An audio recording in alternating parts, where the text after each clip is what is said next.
Hello and welcome to episode 2 of the W Basketball Show. In last week's intro, episode 1 with Madison Rocci, I said at the very end of the intro, I probably forgot something and I kind of forgot to introduce the show, like what it's going to be about.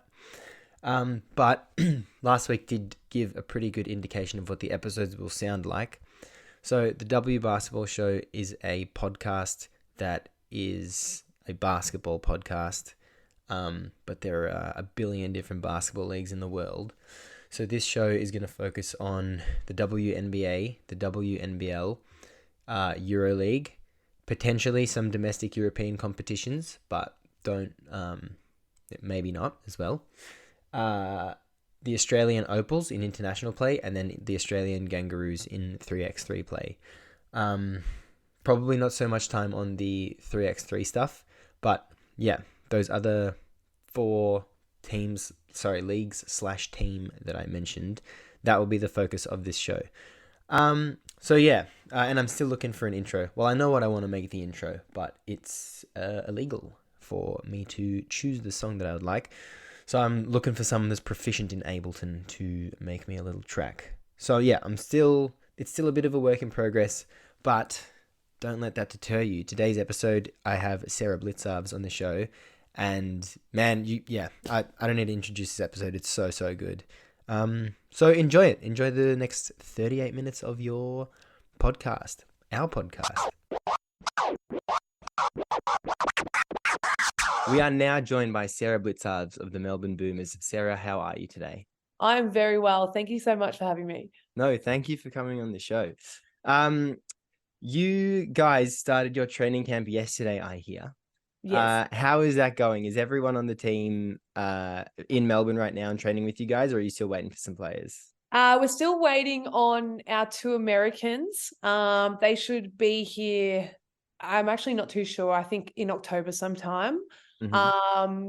Teta Reed gets here tomorrow, which will be great. And then Mon Conti obviously is finishing off her AFL football season as well. So we saw her yesterday, which was really cool, but she probably won't be into full trainings until she kind of finishes up with that stuff. So yeah. What's a day in the life of a preseason or a training camp? Like how much you doing weights, how much you on court, how much time you're spending total with the team at the facility? Well, I'll give you day one because that's probably a good little induction to it. Okay. Yeah, we rocked up at 9, did some met everyone, chatted to everyone, did some activations, which at my age of 30 are very important now, warm-up activations. And yeah, just kind of moved around on court a little bit. We had a 2-hour team practice. And then after that, we got into like individuals and shooting kind of with the coach or with a partner and stuff, just the top-ups as we call them. Mm-hmm. And then after that, ate some food, went and did gym. So I was in the gym for about an hour. And then we're really lucky where Parkville, the State Netball Centre where we train, they make lunch for us. So that was provided. And then it's basically recovery, hot and colds, treatment. We had a meeting yesterday as well. So it's pretty full on. Most days will probably be 9 a.m. till 2 p.m. At the stadium, doing your own thing as well. So I really like it because it's super professional. And I like the exhausting feeling you get after a big training day as well. Yeah, true. And how many days a week will you guys be doing your training camp until the season starts? Yeah, we're pretty much 5 days a week. So we go Monday, Tuesday, Wednesday, Thursday, Friday. And then next week, we also have a practice game on Saturday against the Flyers. So almost 6 times a week. But Wednesdays will be very light. Wednesdays are kind of just shooting in indies on court. That's about it. Just a quick in out, as he calls it. So yeah, probably I'll say after this week, we're probably going 6 days a week. Yeah, cool. Since the end of the last season, what have you been doing to keep yourself busy? I actually took time off, which was great. I took a whole season off, which I haven't done before ever in my life. The only time I had a season off once was when I did my ACL, but that was not a season off at all. So I decided to take some time away from basketball, did not enter a basketball stadium at all for 3 months and a week. And it was the best thing I've ever done in my whole entire life. I think I just got like my happiness back from having time off. I got my passion back. My motivation levels just went skyrocketing. So it was the best decision I ever made. And I also launched my own business, Sara Kersey, in women's underwear. So to have that kind of outside of basketball and a new focus was really good for me as well. Yeah. When you're part of a team, is it all encompassing? Like, does it feel like you can never really get away from it? Yeah. Yep. Yeah. Yeah. It's So hard. yeah, was that part of the decision of like to just get away from basketball as much as possible, and then Yeah, a little bit. I think for me, I just felt really stuck, and I felt I wasn't really enjoying basketball, and I kind of was thinking about my future and just thought maybe this is it. Like I don't have that happiness anymore. I'm not improving, but I don't have that desire to improve either. And I just knew prior to thinking about retirement, let's take some time off and see what that does to me. And oh my gosh, like I'm so happy to play for another 5 years. I am like here ready to go. I just could not recommend it more. I think now I'm just training harder. I'm training better. And even though I'm exhausted today, I can't wait to train again, you know? So that right there, I haven't had that feeling now for years. So okay. It's so nice to be a professional athlete and get that young feeling back and that exciting feeling back big time.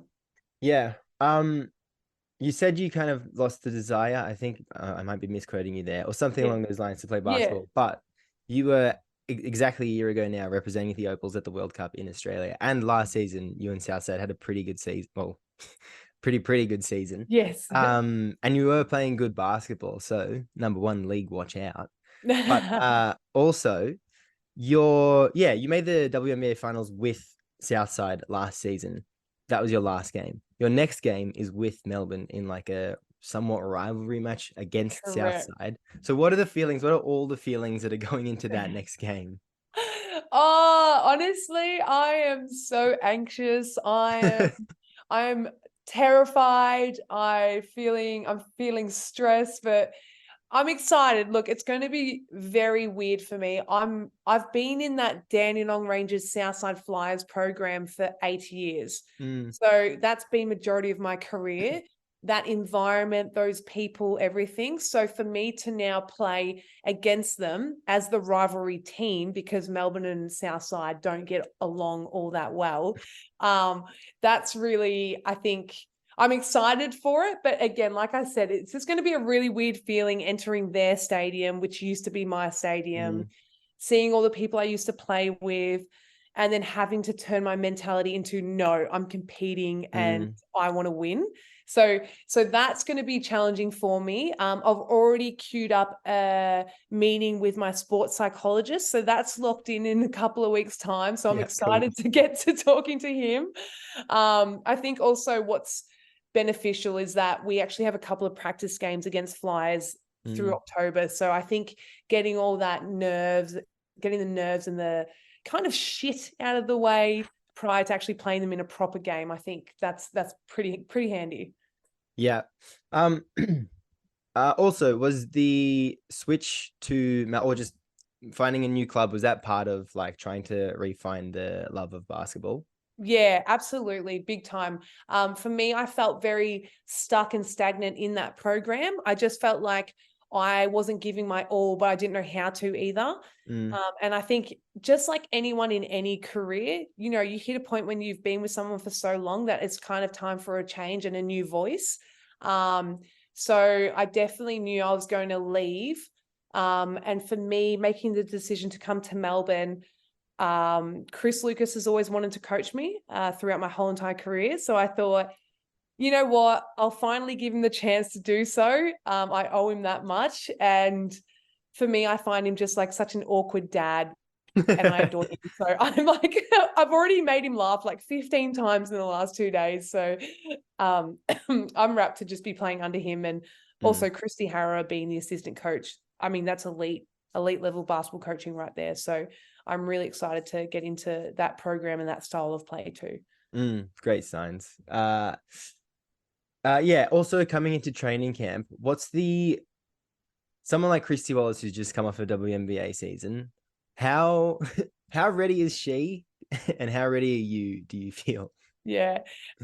Super excited by all that too. You know what's really cool is that Wally used to be with Flyers as well. So I've played with her in Flyers. I love the way she plays, her aggression, all of that. And again, also just playing with her at the World Cup for Australia last year. I'm so excited to be playing with her now and not against her anymore.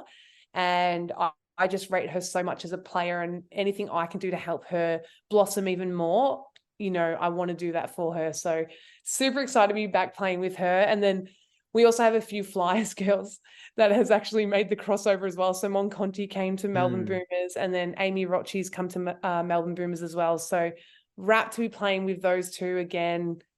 Just a really good guard group that we have. Yeah. And Jordan Canada's coming over. She was that WNBA all defensive first team? Or Yes. second? Yeah. Yeah. God.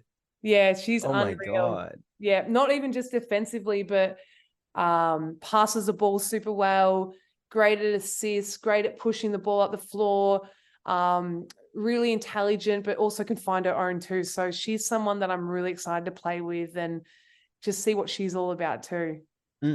What's the so you're coming into a team that was really competitive and really talented last year, and there's been actually quite a bit of roster turnover. Yeah. What's it like coming into that? Like a system that already has like such an established core and is looking to keep competing. How do you enter that situation? Well, they only kept two of their players from last season. Oh, So true. it's a relatively new team. So I think that made it a little bit easier that we're actually starting from scratch now.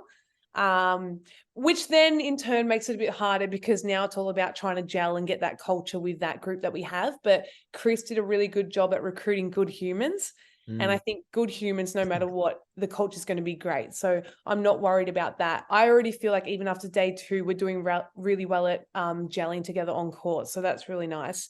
But yeah, yesterday I was so nervous and anxious because I felt for the first time in like 8 years that I was a rookie. And coming into this new program, new team, new environment, and getting new gear again and everything. I was like, oh my gosh, I'm a rookie. I'm a 30-year-old rookie. So that was pretty daunting. But yeah, soon those feelings went out the window, and I definitely feel like a leader out there and someone that can help all the young ones as well. True. Great. Jumping back to the World Cup last year, just like firstly, what are the memories that have stuck with you? And like what's the feeling you've kind of carried since then with you? Honestly, it's been the biggest and greatest basketball achievement of my life. And that feeling when we won the rose gold, I just can't even explain it. It's definitely something, and I know this is so lame to say, but it's something that you need to do or be there to actually fully understand. But for me personally, I've had a roller coaster of emotions when it comes to the Opals team. I got cut from the Olympic team the year before. I've never really established myself in that team. I've been cut, I've been in, I've been cut, I've been in. So for me to properly make this team, and then when Rebecca Allen went down, start for the next 5 games and be relied on, that was just the best feeling ever. And then to win with such a great group of humans as well. I mean, our last night was insane. Like we all got so blind and it was just the best ever. But seriously, those are the memories that you cherish the most. I think we had such a hard month too. So we went to the Gold Coast a month prior to Worlds. So we went to Gold Coast and then we went to Sydney. So we were away for a whole month. And I mean, the feeling of winning that rose gold and then the tournament is done, it's just exhaustion leaving your body. The adrenaline leaving your body. Trying to calm down after that for the next 2 weeks was a big struggle. Yeah. And I was just so tired. I was so tired. But yeah, definitely the best feeling I've ever had in my sporting career ever. Yeah. We needed you to get that rose gold, by the way. Oh, Like thank you. We needed you. Yeah, thank you. And also this episode, I was just checking. I always kept this. I don't know why I kept this on my desktop, but it was like the first. It's the first ever catering thing I ever got as part of media, And it was from the 27th of September, which is when this episode is going to come out, a year Oh, ago. yeah. Yeah, it's will you require lunch? Yes. Will you require dinner? Yes. Uh, Yes, I do. Absolutely. of course. Thank you for asking. No one's ever asked me that before.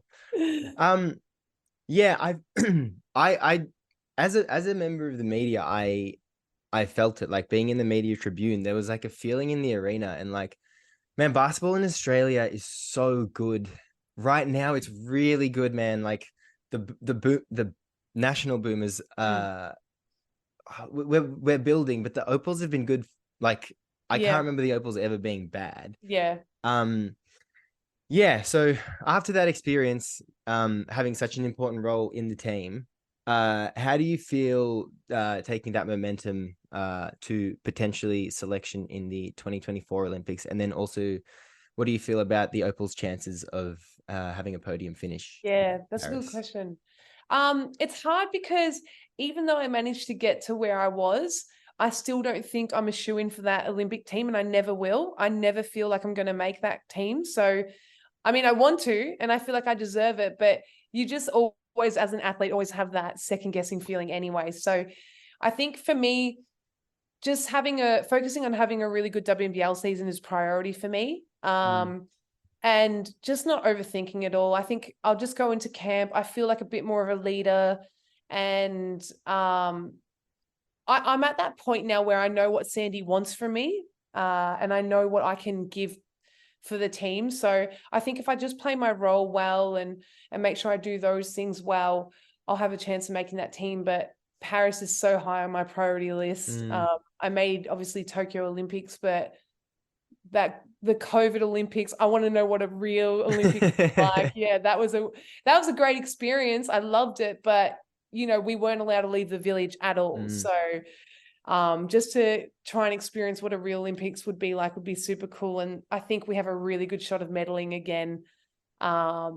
If you just look at our team right now, and even the young ones coming up, we're just so good. And I also feel like, yeah, But it is that simple. Like, yeah, I know. But if you think about the last few years, that core group with the Australian team has been there. So we've also got that under our belts where we've actually played with each other for quite a while now. And the culture is really good in the Australian team. And I think that's massive. Like I said, a lot of us have felt now what that winning feeling of rose gold feels like, that I think we will try our best to chase that in Paris for sure.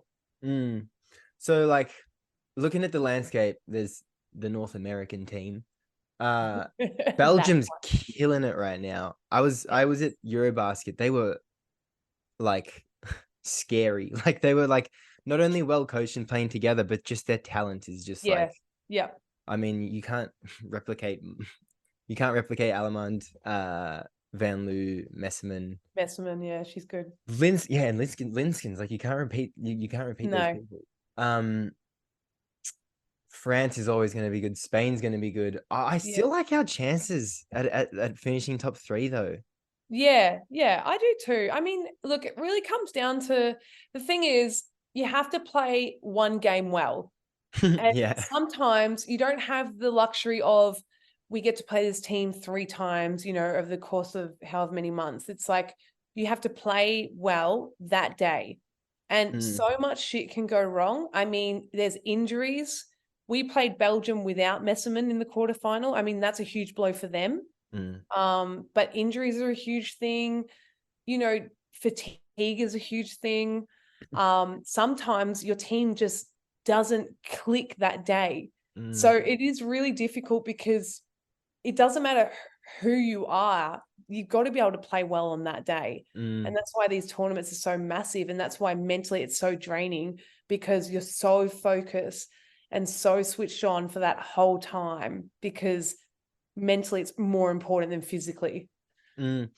If you, man, that reminded me of the China game at the World Cup. Sorry to remind you, that was hard. Look, actually, first of all, shout out to the China fans, because they were so loud. I think, what was it, 15,000? And I want to say 4,000 to 5,000 would have been there for China, and then 10 to 11. I'm gonna say 10,000 were there for China, and we only had about 5.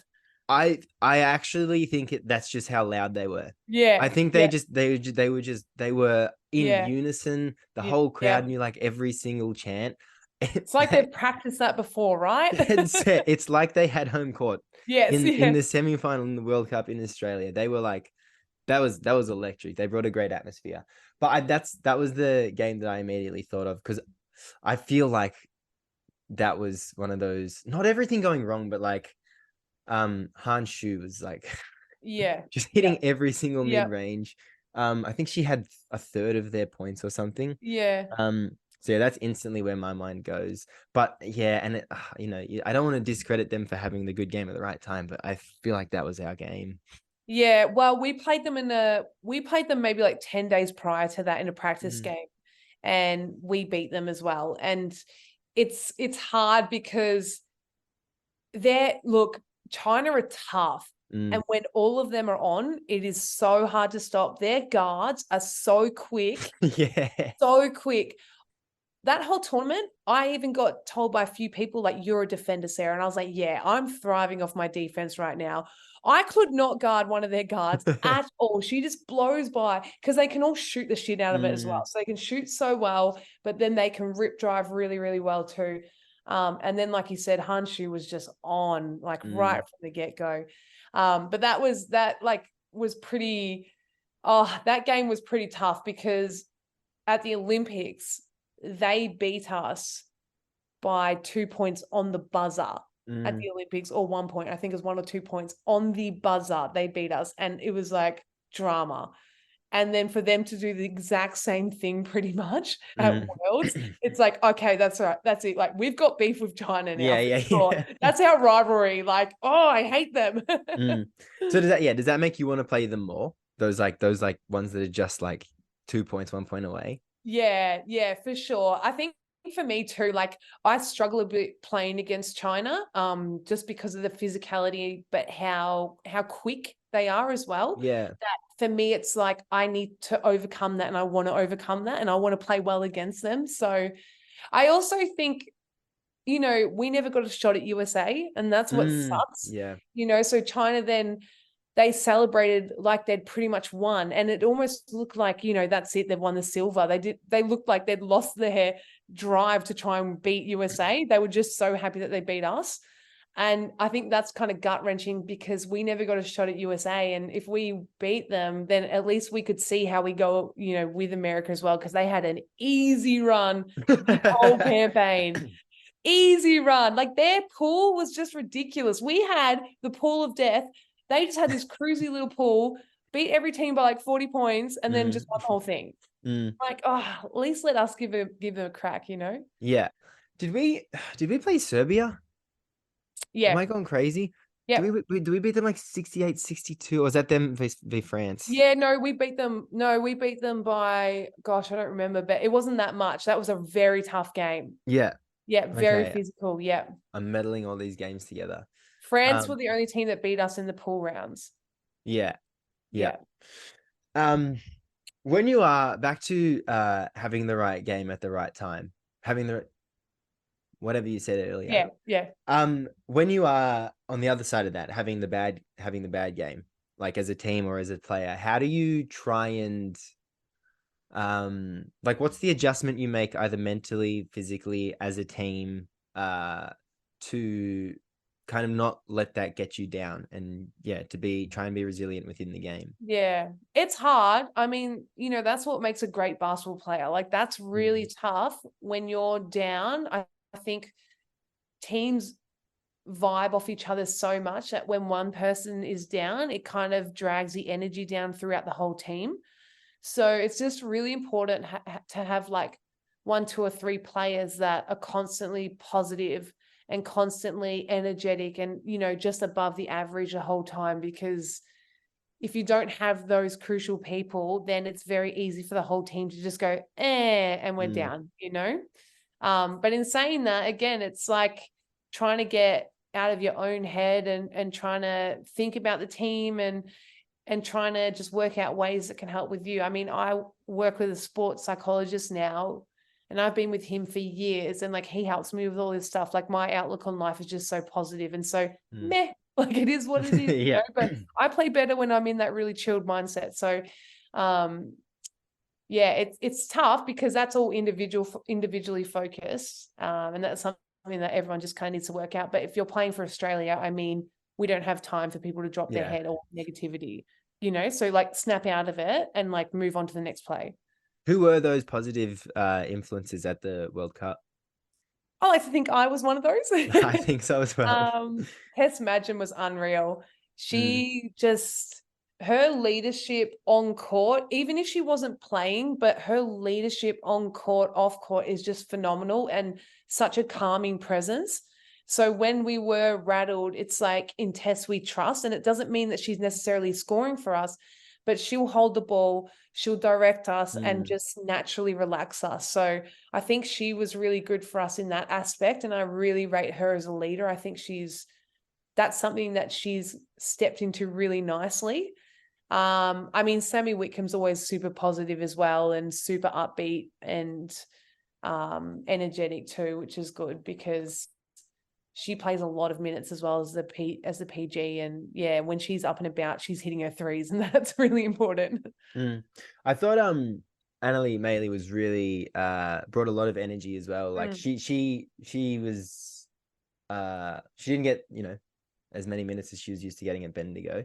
Yeah. And we'll probably be getting with Perth. But Yeah. yeah, man, she was the first one up every time someone would hit a three. Like anytime someone made a great play, she was like the first one up cheering on the team. I just thought that the energy of the team was just like it was so great. You brought everyone along for the ride. Like it was really inclusive. No, that's awesome to hear. Yeah, definitely good vibes for sure. As like someone that has a meh outlook on life and is super positive, when you are blending like that personality with someone that's maybe like red hot on the court, how do you like try and find chemistry with that player when you have such a different outlook on the game? Yeah. It's tough. Like you have to understand that not everyone trains or plays like you or has a mentality like you. And I think I can't just go up to a Wally and be like, Wally, don't stress, you're fine, because she's so hot-headed and she just wants to punch someone, right? So it's definitely about picking your moments of when to like bring your world into theirs, and I'm not overstepping either. And I think I'm pretty good at recognizing that. But for me, I'm just trying to keep people confident and happy. So I'll never bring my relaxed lifestyle into their lives, but I'll give them a boost of energy that they need and make sure that they're staying up and about. Because again, so many people are quick to think negative thoughts about themselves or quick to process a mistake that they made. And then they forget that they're a great player or that they can do this really well or they're great at this, So just reinforcing the positives is big for me. But then also acknowledging that sometimes people need to go over to the end of the bench, punch a chair, and then take a breather by themselves for a second. So it's like, just go do your thing. Everyone's different. And it's the same with warming up. Kayla George and I would gravitate towards each other quite a lot because she warms up similar to me, where we will dance, we will laugh, we will have fun. Where other people are like super focused, they don't want to speak to anyone, they don't want to do that. So you just got to recognize how people are different, and just try and be mindful of that. Yeah. Why should people tune into the Melbourne Boomers this season? Is it the fast pace? Is it the D? Is it all of it? What is it? To the Melbourne Boomers. Well, firstly, we're a very well-run organization. I'm shocked since moving how professional and how amazing the team is. Great atmosphere at the Boombox. Great atmosphere, great crowd. And we're going to just be playing some really exciting basketball. I think the team that we have, super aggressive, super energetic, and I think just are going to have a lot of fun where we won't be too afraid to make mistakes. We're just going to go and get it, and defense being our number one focus too. So I think we're going to be that team that's just fun to watch, super fast pace, up in everyone's grill. Probably that annoying team that people don't really want to play. I think we'll pride ourselves on that. Damn. I like, at the lowest possible level of basketball, which I play. I know Great. those I'm teams sure as you well. excel in it too. But I've never ever heard at any stage of my life anyone think of themselves as that team. So Yeah. like to go in with that like frame of mind, that's oh my God. Yeah. I'm supposed to find the words because that's like my role in all this, but Speechless. yeah. But They have a seriously, word for like that going actually. into it being the team that no one wants to play Mm, is like huge because we've all played against teams that you go, oh, I mm, just can't be bothered. You know what I mean? mm. And if No, we can pride ourselves on that, yeah, yeah. I agree. I agree. You'll be a matchup nightmare. You have like talent, you have the coaching, and you also have the talent at yeah, you have you outlined the guard depth, you have great big depth, you have great wing depth. That's Yeah. everyone. Um, Yep.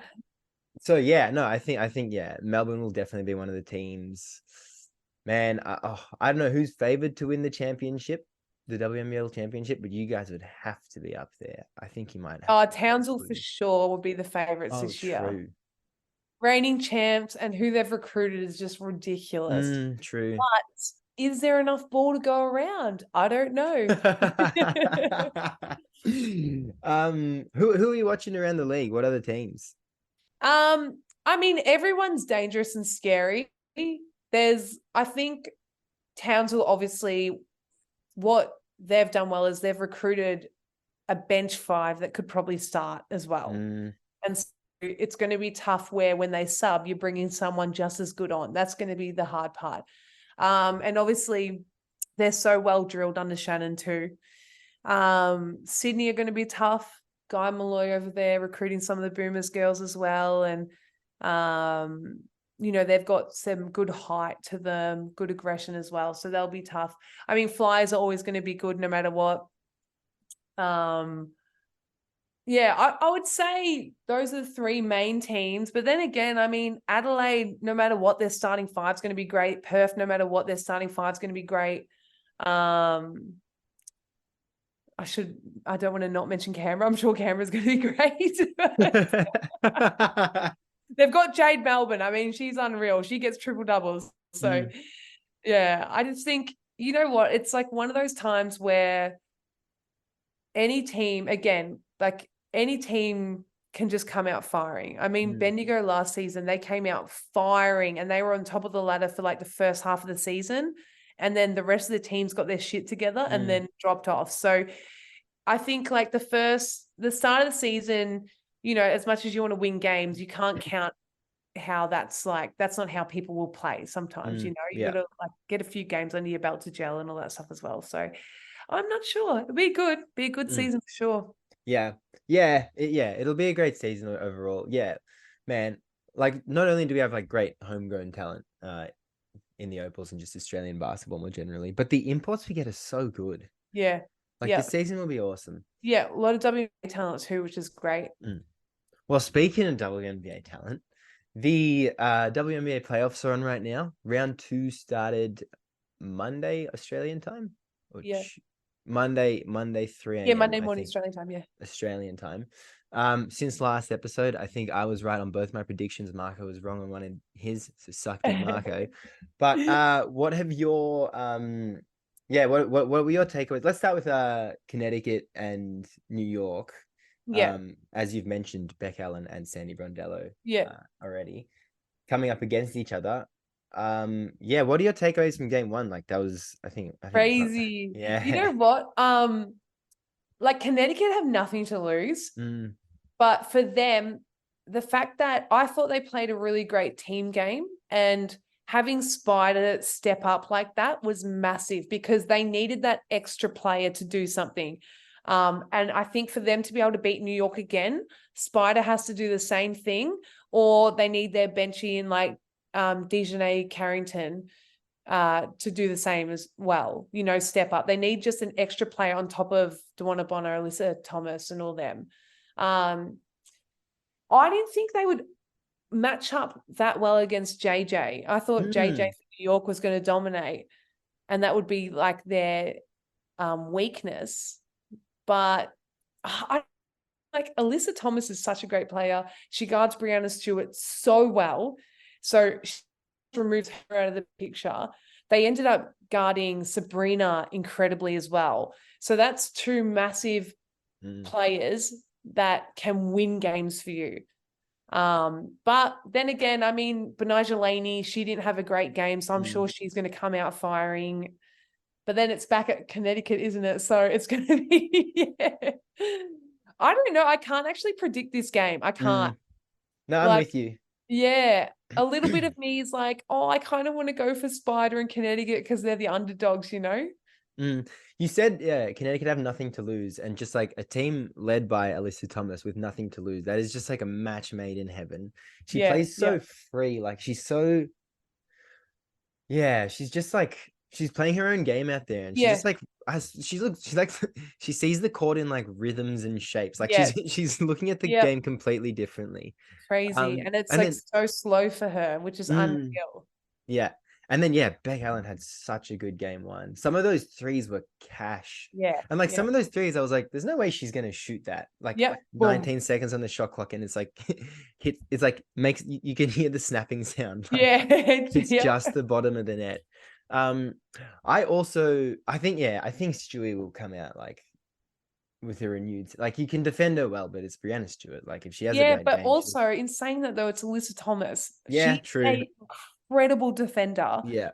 And so she's so strong, but she can move her feet. So Stewie won't be able to drive by her. So she's going to rely solely on her shot from outside, which can get off. But in saying that, I mean, it's a great matchup. Yeah. I also thought Connecticut early on were really just going at Sabrina Ionescu, like no matter who she was guarding. And I was like, I noticed that too. Don't worry, Panina and I were watching the game, and every time we're like, that's on Sabrina, that's on Sabrina, that's on Sabrina. I was like, oh gosh. Yeah, they were going at it no matter like both ends of the court. Which I think, Emma there must be just beat her down over the course of 5 games.